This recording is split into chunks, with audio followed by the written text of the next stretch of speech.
ओम शांति। आज हम 21 जून 2023 बाबा की मुरली सुनेंगे। सबसे पहले देखते हैं मुख्य पॉइंट्स। आज बाबा ने कहा कि बाप से यहाँ मिलने आते हैं बच्चे गांव से, विदेश से, शहरों से। तो बाबा ने कहा कि बच्चे यहाँ कोई हवा खाने के लिए नहीं आते या पहाड़ों को देखने के लिए नहीं आते, अपने माता पिता से मिलने के लिए आते हैं। और बाबा ने कहा कि इस समय बाप पराए देश में आए हैं बच्चों को पावन बनाने के लिए, 21 जन्मों का वर्षा देने के लिए। बाबा ने कहा तुम भी इस समय पराए देश में बैठे हो, यह रावण का देश है। बाबा ने कहा कि सिर्फ तुम बच्चे जानते हो कि यहाँ भगवान बैठ पढ़ाते हैं। मोस्ट बिलव्ड बाप, जिसको माता पिता कहते हैं, वही तुम्हें सुनाते हैं, बाकी बाहर वाले तो यह बात जानते नहीं। बाबा ने कहा कि कोई जब शरीर छोड़ता है तो कहते हैं स्वर्गवासी हुआ। तो बाबा ने कहा कि ऐसे कोई स्वर्गवासी नहीं होता, आत्मा नरक में ही जन्म ले लेती है।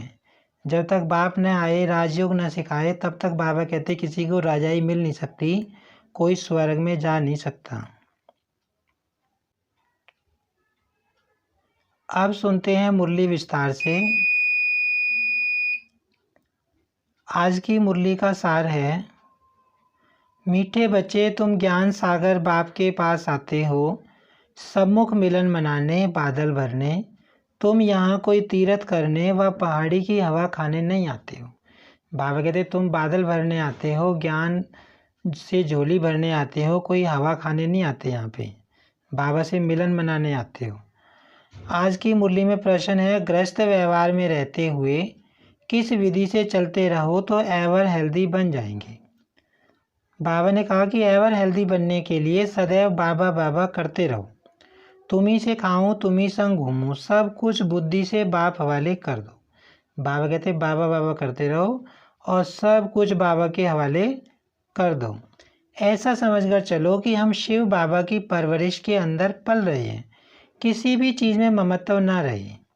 अर्पण करके उसके हुक्म से खाओ तो सब पवित्र हो जाएगा और तुम एवर हेल्दी बन जाएंगे। बाबा कहते हैं कुछ भी अपना मत समझो, सब कुछ बाबा को अर्पण कर दो और क्या सोचो कि हम शिव बाबा की परवरिश में पल रहे हैं, बाबा के भंडारे से खा रहे हैं। आज की मुरली में गीत है दूर देश का रहने वाला। ओम शांति। दूर देश के रहने वाले पास बच्चियां मिलने आती हैं। बच्चियां कोई तीर्थ पर नहीं आती हैं, वह पहाड़ी पर हवा खाने नहीं आती हैं। मनुष्य तो पहाड़ों पर जाते हैं हवा खाने, परंतु बच्चे यहाँ पर आते हैं माता पिता पास मिलने। बाबा कहते तुम बच्चे यहाँ पर आते हो, मधुबन में तो हवा खाने नहीं आते या पहाड़ी पर घूमने नहीं आते, बाबा से मिलने आते हो, अपने माता पिता से मिलने आते हो। यह जानते हो माता पिता दूर देश के रहने वाले आते हैं।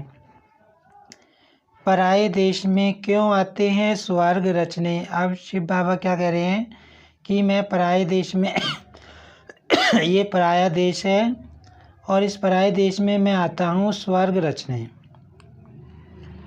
उनसे मिलने लिए बच्चे भिन्न भिन्न गांव से, कितना दूर देश से आते हैं। विलायत से भी आएंगे, किस लिए?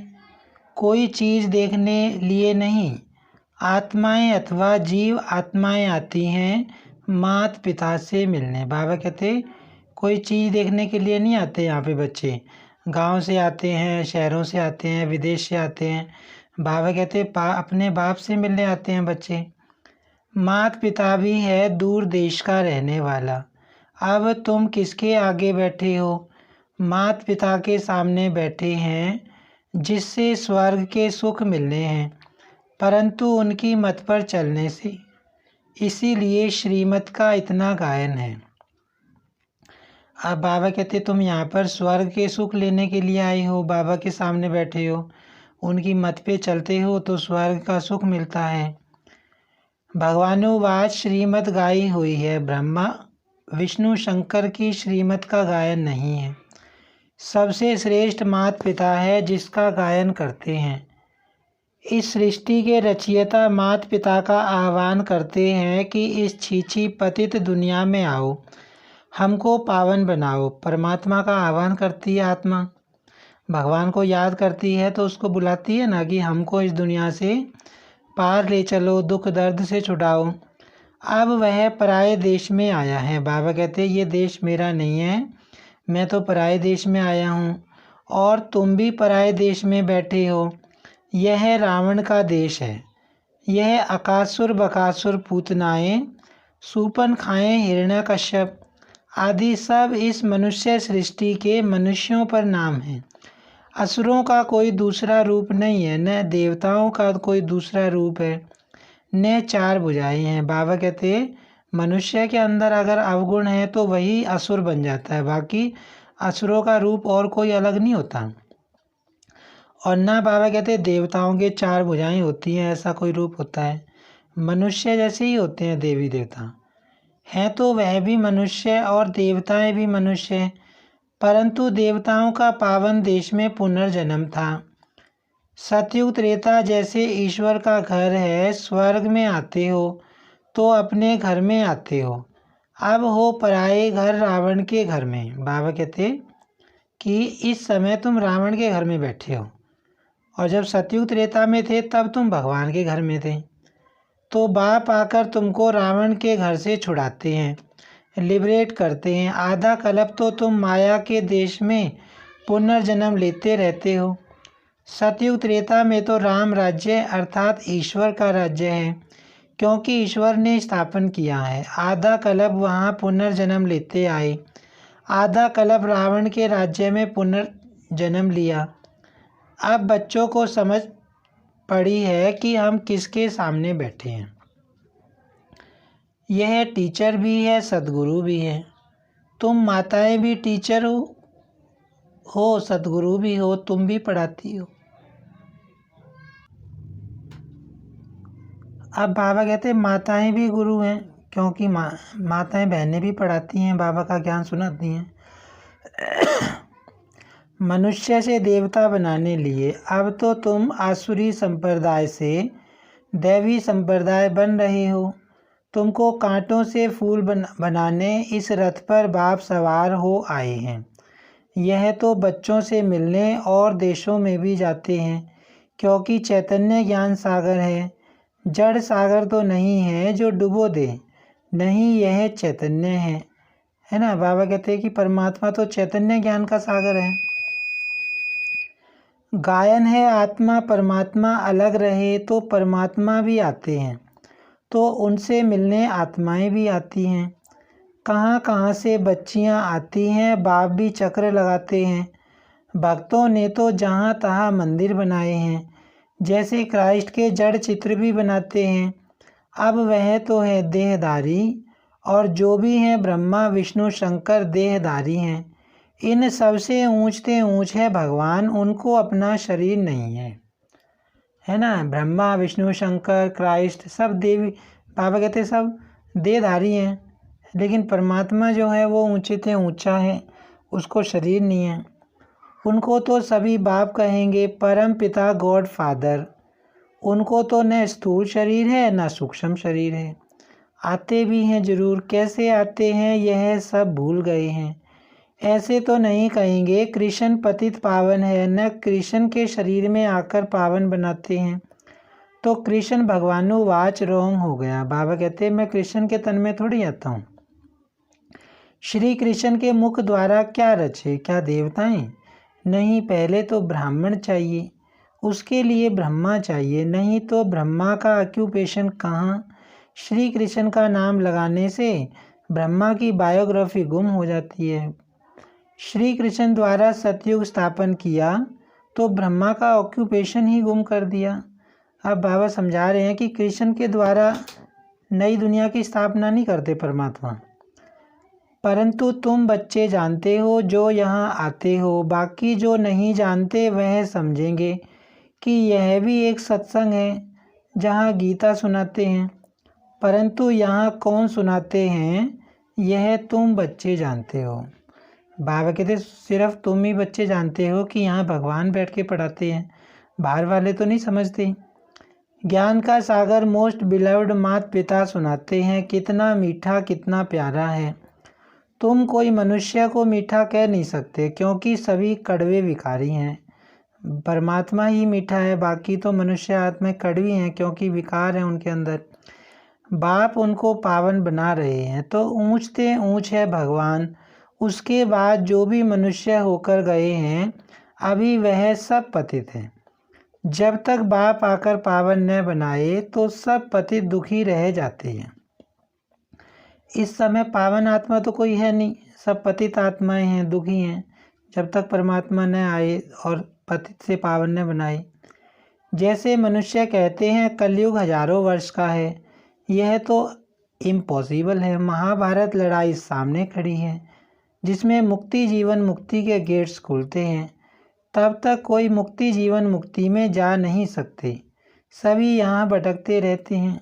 अब बाबा कहते मनुष्य तो कहते हैं कलयुग लाखों साल का है, बाबा कहते कलयुग तो जाने वाला है, मुक्ति जीवन मुक्ति के गेट खुलने वाले हैं। जैसे भूल भुलैया है, सभी ठोकर खाते रहते हैं, दरवाज़ा मिलता नहीं है ना। बाबा कहते हैं कि मुक्ति में कोई आत्मा जा नहीं सकती यहाँ से, चाहे कितनी कोशिश कर ले, है ना, दरवाज़ा उसको मिलता नहीं। जब परमात्मा आते हैं तभी मुक्ति धाम में लेकर जाते हैं और मुक्ति मिलती है। चाहते हैं मुक्ति जीवन मुक्ति के गेट में जाएं, कोई मरता है तो भी कहते हैं स्वर्गवासी हुआ, परंतु यह तो नरक है। स्वर्ग में तब जा सकते जब बाप आए राजयोग सिखलाए। बाबा कहते हैं यहाँ से कोई आत्मा शरीर छोड़ती है तो वो स्वर्ग में नहीं जा सकती, नरक में ही जन्म ले लेती है। भले आदर करने के लिए उसके पीछे लगा देते हैं स्वर्गवासी हुआ, लेकिन बाबा कहते हैं जब तक बाप ने आए स्वर्ग में कोई जा नहीं सकता। तब राजाई व प्रजा पद पा सकते हैं। अब यह है कमाई। कहते हैं ना इसने कौन सी कमाई की जो यह इतना साहूकार बना। तो सतयुग के देवताओं ने कौन सी कमाई और कब की जो यह ऐसे बने। जरूर कलयुग के अंत में की होगी, तब सतयुग में बने। कहा जाता है ना कोई किसी को अच्छा फल मिलता है, बहुत प्राप्ति होती है, तो यूँ कहते हैं कि इसने जरूर किसी जन्म में कोई अच्छे कर्म किए होंगे। तो बाबा कहते हैं देवी देवता क्यों बने। देवी देवताओं ने संगम युग पे कलयुग के अंत में परमात्मा के द्वारा पुरुषार्थ किया, तब उनको ऐसा पद मिला।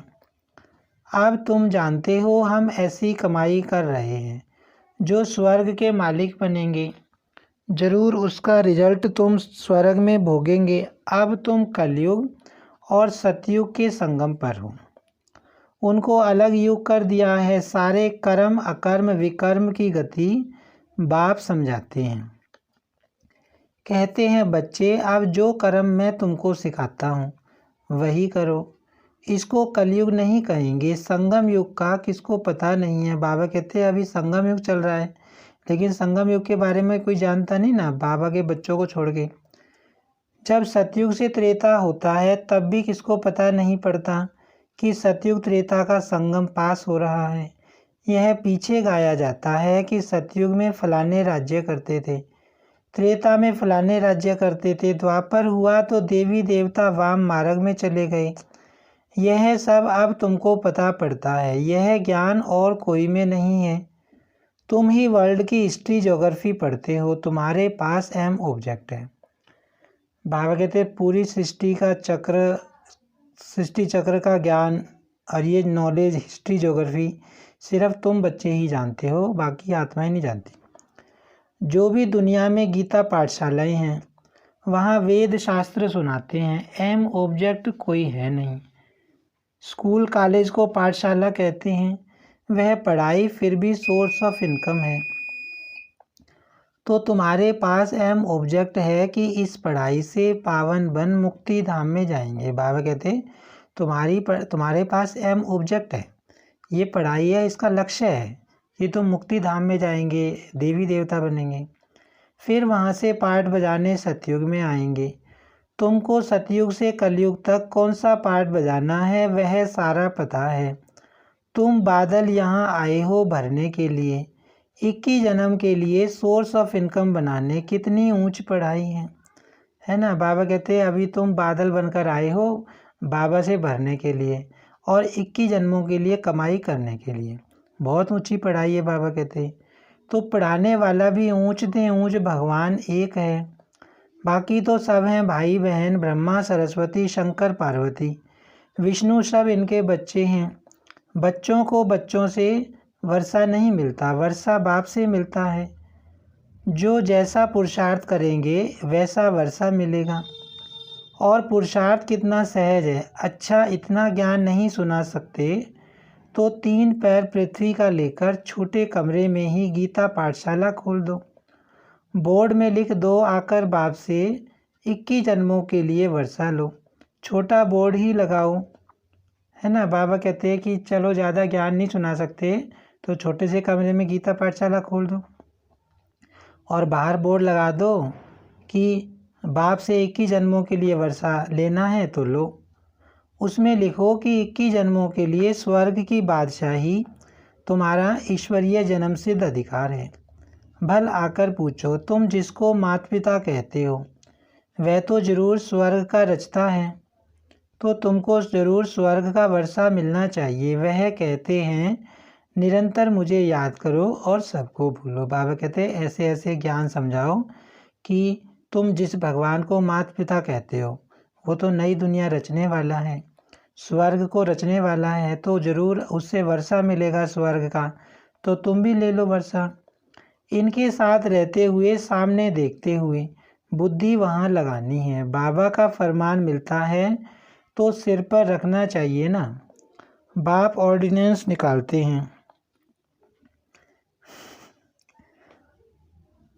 बच्चे अब विष का धंधा बंद करो और कोई से बात नहीं करते। बच्चों को ही समझाते हैं, बाहर वाला तो यहाँ सभा में कोई बैठ नहीं सकता जब तक 7 रोज़ आकर न समझे। बाबा कहते हैं 7 रोज़ का कोर्स जब तक कोई नहीं करता तो उसको ज्ञान समझ नहीं आता, मुरली में नहीं बैठ सकता। कहानी है ना, इंद्रप्रस्थ में पुखराज परी एक पतित मनुष्य को ले आई तो उनको सज़ा मिल गई। तो यह कायदा नहीं जब तक 7 रोज़ भट्टी में नहीं डाला है। भट्टी में स्वच्छ होने बगैर बैठ नहीं सकते। हाँ, कोई बड़े मनुष्य मिलने को आते हैं, सुनते तो हैं ना। सुबह का क्लास देखें तो ऊपर से पूछकर श्रीमत से बताते हैं, देखते हैं अच्छा है उल्टा नहीं उठाएगा तो उनको थोड़ा पहले समझाया जाता है, फिर आने की छुट्टी देनी पड़ती है। कोई भी मान लो बड़े ओहदे वाला व्यक्ति आ जाता है और वो मुरली क्लास में बैठने के लिए कहता है, तो जिसने कोर्स नहीं कर रखा हो तो बड़े भाई बहनों से पूछ के उसको थोड़ा सा ज्ञान समझा के पहले फिर बिठाया जाता है ताकि ज्ञान को कोई उल्टा ना उठा ले। तुम सबको समझाओ कि यह हमारे माता पिता हैं जिससे स्वर्ग के सुख मिलते हैं। यह बाप टीचर सदगुरु तीनों हैं। बाबा कहते हैं ऐसे समझाओ उनको कि ये हमारे माता पिता भी हैं, टीचर भी हैं, सदगुरु भी हैं। तुमको जैसे 3 इंजन मिले हैं इसी समय तीनों इकट्ठे मिलते हैं। वहाँ तो अलग अलग मिलते हैं, पहले बाप फिर टीचर और वृद्ध अवस्था में गुरु करते हैं। तुम अब किसकी परवरिश के नीचे हो? शिव बाबा की, क्योंकि तुम्हारे पास जो कुछ भी है वह शिव बाबा को अर्पण किया है। बाबा कहते हैं अभी तुम शिव बाबा की परवरिश में पल रहे हो क्योंकि तुमने सब कुछ बाबा को अर्पण कर दिया है। तुम्हारी परवरिश जैसे कि शिव बाबा के भंडारे से होती है। तुमने अपना सब कुछ शिव बाबा को दान किया है, अब उनसे ही तुम पलते हो। कितना पवित्र अन्न मिलता है। ऐसे कभी होता नहीं जो कोई धर्म दान करे उससे ही उनकी परवरिश हो। वह तो जिसको दान करते वह खा जाता है। यहाँ तो तुम शिव बाबा को देते हो तो कितना पवित्र बन जाता है। इससे तुम्हारी ही परवरिश होती है। बाप कहते हैं घर में रहकर ऐसा समझो सब बाबा का है ना। क्या समझना है? हमारा कुछ भी नहीं है, सब कुछ शिव बाबा का है। ऐसे समझ खाते हो तो हूबहू तुम शिव बाबा के भंडारे से खाते हो। इसमें कोई ममत्व नहीं, बाप का समझते हो। बाप का दिया हुआ है, बाप को अर्पण किया हुआ है। ऐसे समझो कि हमारी पालना किससे हो रही है? शिव बाबा के भंडारे से हो रही है। उनके हुक्म से खा रहे हैं, भल बैठा घर में है, परंतु शिव के भंडारे से खाते हैं। कहते हो ना तुम्ही से खाऊं तुम्ही से घूमूं, बाबा बाबा कहने से उनसे योग लगा रहेगा, एवर हेल्दी बन जाएंगे। यह है हेल्दी बनने की सैनिटोरियम। उस सैनिटोरियम में सारी आयु थोड़े ही रहते हैं, थोड़ा टाइम रहकर चले जाते हैं। यहाँ तो तुम बैठे हुए हो। एवर हेल्दी 21 जन्मों लिए बनते हो, यहाँ आते हो किस लिए? आधा कल्प लिए ever healthy, ever wealthy, ever happy बनने लिए। इस ख्यालात से आते हो ना। यहाँ हवा खाने लिए व तीर्थ करने तो नहीं आते हो। बाबा कहते हैं यहाँ तो तुम झोली भरने के लिए आते हो, ज्ञान रतन लेने के लिए आते हो, बादल भरने के लिए आते हो, कोई हवा खाने के लिए थोड़ी ना आते हो बाबा के पास। यहाँ आते हो शिव बाबा पास, बाप भी आते हैं पराए देश पराए तन में। गीता जो गाई हुई है कुछ तो राइट होगा, आह्वान करते हैं बाप के आने लिए तो ज़रूर उनको पतित से पावन बनाने लिए आना पड़े। बाबा कहते जब भगवान को पुकारते हैं तो ज़रूर वो आएगा धरती पे। पतित तो नहीं परम धाम में उनके पास जाएंगे, पावन होने लिए जा नहीं सकते। हर एक भगत की आत्मा पुकारती है कि बाबा आओ। बाप कहते हैं मैं आता हूँ सबकी गति सदगति करने। सर्व के ऊपर दया करने वाला सर्वोदया तो एक बाप ही है। कौन सी दया करते हैं? है ना, सब पे दया करने वाला कौन है? शिव बाबा है। देहधारी तो सबके ऊपर दया नहीं कर सकता। श्रीमत देते हैं, श्रीमत तो मशहूर है, जिस पर चलने से श्रेष्ठ अर्थात स्वर्ग के मालिक बनेंगे। फिर जो जितना डायरेक्शन पर चले कोई तकलीफ तो नहीं देते। हठ योग करने अथवा तीर्थों पर धक्का खाने की बाबा कहते कि बाप तो सहज राजयोग सिखाते हैं, कोई तकलीफ तो देते नहीं बच्चों को। ना कोई हठ योग करना है, ना कोई तीर्थों पर धक्का खाना है, ना कोई पूजा पाठ करना है। बिल्कुल सहज ज्ञान योग बाबा कहते सिखाते हैं बच्चों को, कोई तकलीफ नहीं है। अमेरिका हो फिलिपाइन हो कहाँ भी हो, ग्रस्त व्यवहार में तो रहना चाहिए, परंतु रहते हुए कमल पुष्प समान रहना है। जनक का मिसाल है तुम्हारा है राजयोग, वह तो कहेंगे स्वर्ग के सुख तो काग विष्ठा के समान है, परंतु भारत का राजयोग तो मशहूर है, इसको कोई जानते नहीं। प्राचीन योग तो प्राचीन भारत ही सिखाएंगे। गीता वेद शास्त्र आदि सब भक्ति मार्ग की सामग्री है। झाड़ को पूरा होना ही है, फिर इसी झाड़ को सबज होना है। तो तुम आए हो माता पिता पास रिफ्रेश होने, और घड़ी घड़ी आएंगे क्योंकि सम्मुख मज़ा आता है। बाबा कहते यहाँ तुम माता पिता के पास रिफ्रेश होने आते हो। यहाँ सदा के लिए तो नहीं बैठ सकते, ला नहीं, अपना घर गृहस्थ भी संभालना जरूर है। बाबा कहते अब हमेशा के लिए तो तुम यहाँ मधुबन में या किसी सेंटर पे बैठ नहीं सकते भाई। बाबा कहते अपनी घर गृहस्थी भी संभालनी है। बाकी यह पाठशाला अर्जुन बहुत वृद्धि को पाएगी। यह विघन आदि न पढ़ें तो यह बहुत बढ़ जाए, इसलिए विघन पढ़ते हैं। 5000 इकट्ठे बैठ कैसे पढ़ेंगे, इसलिए लिमिट है। जिनको बाप सम्मुख देख भी सके, बाप देखते तो आत्माओं को है ना, शरीर को नहीं देखते। जोर से देखेंगे तो उनको शरीर ही भूल जाएगा। चुंबक है ना, तो जैसे अनकॉन्शियस होता जाएगा। अच्छा मीठे मीठे सिक्की लदे बच्चों प्रति माता पिता बाप दादा का याद प्यार और गुड मॉर्निंग। रूहानी बाप की रूहानी बच्चों को नमस्ते। हम रूहानी बच्चों की रूहानी बाप दादा को याद प्यार और नमस्ते।